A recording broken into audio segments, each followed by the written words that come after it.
అవును పడమ్మా, నువ్వు సుకృతి గారు, మీకు ఈ సినిమాలో ఎందుకు యాక్షన్ అనిపించింది?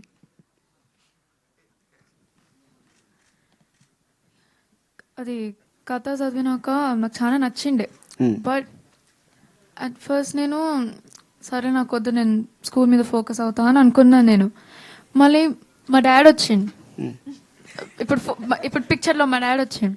ఆయన నీకు చేసి నీకు మంచి ఆపర్చునిటీస్ వస్తాయి చేయమని అన్నాడు.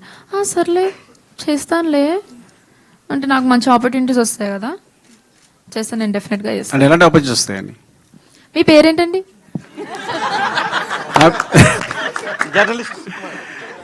నా పేరు సుకృతి డాడ్, సుకృతి వాళ్ళ నాన్నగారు. ఒకేసారి గట్టిగా చెప్పండి.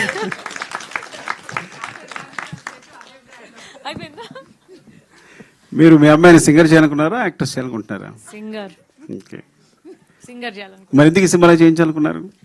ఈ సినిమాలో తను చేయడానికి ఒప్పుకుంది కాబట్టి ఇంకా సరే అని చేయించాం.